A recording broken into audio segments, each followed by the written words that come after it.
गरीब को रोकते हुए चले गए। हम हमारी तरफ से भी। तुम्हारे घर में तो इससे भी बुरी हालत है बच्चों।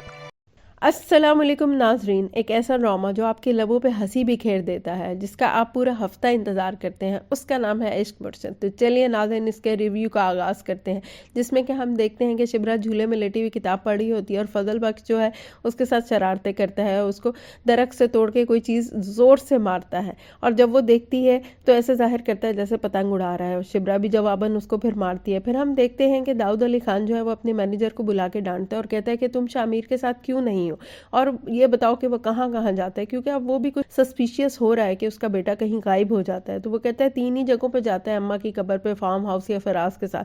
वो कहता है तुम झूठ तो नहीं बोल रहे, तुम्हें पता है मैं झूठों के साथ क्या करता हूँ? तो कहता है नहीं, मैं झूठ नहीं बोल रहा हूँ।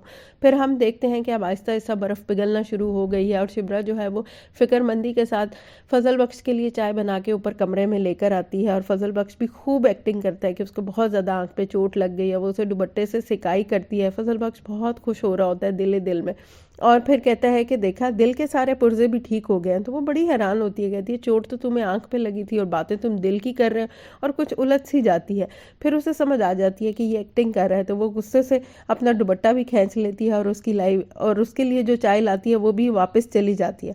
और शिबरा को समझ आ जाती है कि ये कुछ फ्रॉड उसके साथ जो है ना वो कर रहा है। उसके जाने के बाद फजल बख्श इस सिचुएशन को बहुत इंजॉय करता है और कहीं खो सा जाता है।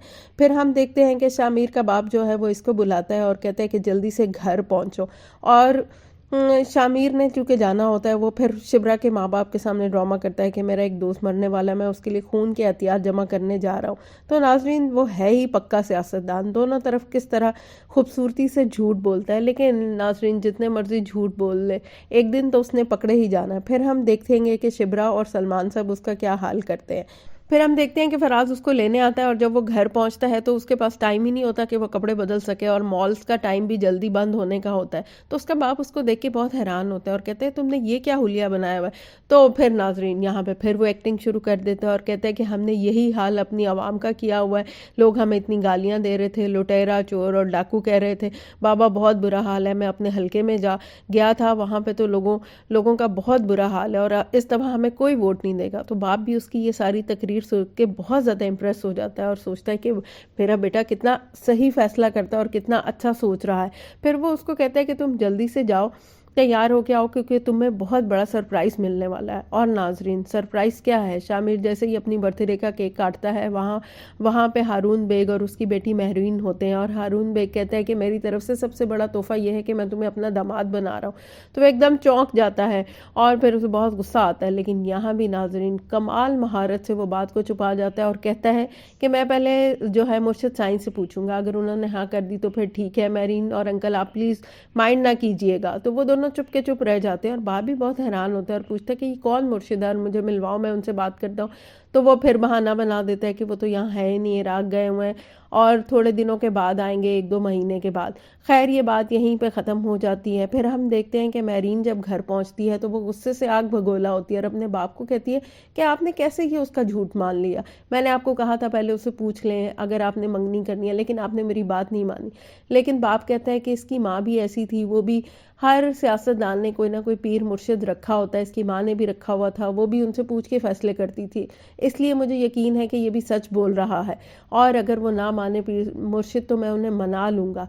क्योंकि नाजरीन, ये बड़े लोग यही समझते हैं कि पैसों की ताकत इनके पास इतनी ज़्यादा है कि ये अपनी मर्ज़ी के मुताबिक सारे फैसले करवा सकते हैं, लेकिन उन्हें ये नहीं पता कि ऊपर अल्लाह भी है जो कि उनके फैसले बदल भी सकता है और होता वही है जो वो चाहता है। फिर हम देखते हैं कि दाऊद की बीवी उसको बातों ही बातों में समझाने की कोशिश करती है कि मुझे लगता है उसका किसी के साथ अफेयर है, इसलिए वो नहीं माना। लेकिन बाप को बेटे पे पूरा यकीन है, वो कहता है कि ही हैज़ नो चॉइस, उसको वही करना पड़ेगा जो हम कह रहे हैं।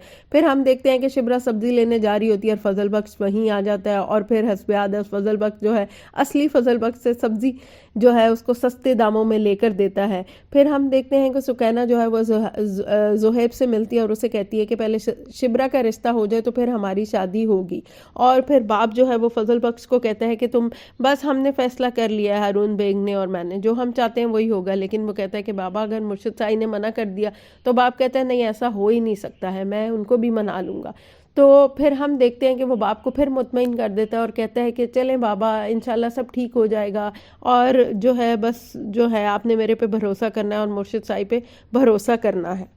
फिर हम देखते हैं कि शिब्रा बैठी हुई किताब पढ़ रही होती है और सुगैना वहाँ आ जाती है और उसको कहती है कि कहीं तुम मेरे भाई के ख्यालों में तो नहीं हो। तो वो कहती है कि वो मेरी टाइप का नहीं है और मैं उसके बारे में ऐसा बिल्कुल नहीं सोचती। हालांकि हम देखते हैं कि वो ना चाहते हुए भी हर वक्त उसी के बारे में सोच रही होती है और फिर उसे एकदम उसका ख्याल आता है और कहती है मैं ज़रा देख के आऊँ वो क्या कर रहा है। और फिर बहुत ही एक रोमांटिक सा सीन है। फजल बख्श छत पे लेटा हुआ होता है और तारों को देख रहा होता है। जब फिर शिब्रा वहाँ पहुँचती है तो उससे पूछती है तुम क्या कर रहे हो, तो कहता है कि मैं तो तारों से भी आगे का जहाँ देख रहा हूँ। वो बड़ी हैरान होती है, कहती है लोगों को तो तारे भी नहीं नज़र आते, तुम्हें आगे भी नज़र आ रहा है। वो कहते हैं हाँ मुझे आगे भी नज़र आ रहा है। फिर हम देखते हैं कि मेरीन जो है वो बहुत ही गुस्से में जो है ना वो नज़र आती है फजल बख्श को, और यहीं पे इस किस्सा का इख्तिताम हो जाता है। तो चलिए नाजरीन, मुझे यकीन है कि आपको मेरा ये रिव्यू बहुत पसंद आया होगा। अब नेक्स्ट प्रोमो का भी रिव्यू कर लेते हैं। नेक्स्ट प्रोमो में हम देखते हैं कि शिब्रा जो है वो ट्रैफिक में बुरी तरह फंसी हुई होती है और वो फिर किसी से पूछती है कि क्या हुआ, और उसको पता लगता है कि दाऊद अली खान का काफिला गुजर रहा था और उन्होंने किसी गरीब को रोन दिया। तो उसके दिल में बहुत ज़्यादा नफरत पैदा हो जाती है दाऊद की सारी फैमिली के साथ, और उसको ये नहीं पता कि शामिर जो है वो दाऊद का ही बेटा है। और फिर हम देखते हैं कि शामिर की जो है ना वो परवरिश तो ऐसे ही हुई है और उसे ये बातें नॉर्मल लगती हैं, लेकिन शायद अब उसको शिब्रा और सलमान साहब से मिलकर पता लगे कि दुनिया किस तरह से सोचती है और सियासतदान क्या हाल करते हैं। हो सकता है उसकी आंखें खुल जाएं और फिर शायद वो अच्छा सियासतदान नहीं बने। तो नाजरीन प्लीज़ कमेंट्स करके ज़रूर बताइएगा कि क्या ये शिब्रा और सलमान साहब से मिलके शामिर वाकई ही बदल जाएगा, क्या वो उसमें इंसानियत पैदा हो जाएगी और वो भी वाकई ही लोगों के बारे में सोचना शुरू करेगा, आवाम के बारे में सोचना शुरू करेगा। फिर हम देखते हैं कि सलमान साहब भी उससे बात करते हैं कि हमारे सियासतदानों ने सारी कौम को बेकारी बना दिया है और थर में तो इससे भी ज़्यादा बुरा हाल है। तो वो फजल बख्श जो है और शामिर वो सोचने पे मजबूर हो जाता है। और फिर एक तकरीब में हम देखते हैं कि दाऊद अली खान शिब्रा को इनाम देने की कोशिश करते हैं, लेकिन वो कुछ हिचकिचाहट दिखाती है। तो नाजरीन ये है नेक्स्ट प्रोमो का रिव्यू। दिन में दिन मज़े का होता जा रहा है ये ड्रामा। इंशाल्लाह अब मैं नेक्स्ट एपिसोड के रिव्यू के साथ आपकी खिदमत में हाजिर होंगी। प्लीज़ नाजरीन लाइक कर दें, मुझे इस पे 1000 लाइक्स चाहिए, और कमेंट्स कर दिया करें, शेयर करें। अच्छा नाजरीन अब मैं चलती हूँ, दुआओं में याद रखिएगा। अल्लाह हाफिज़।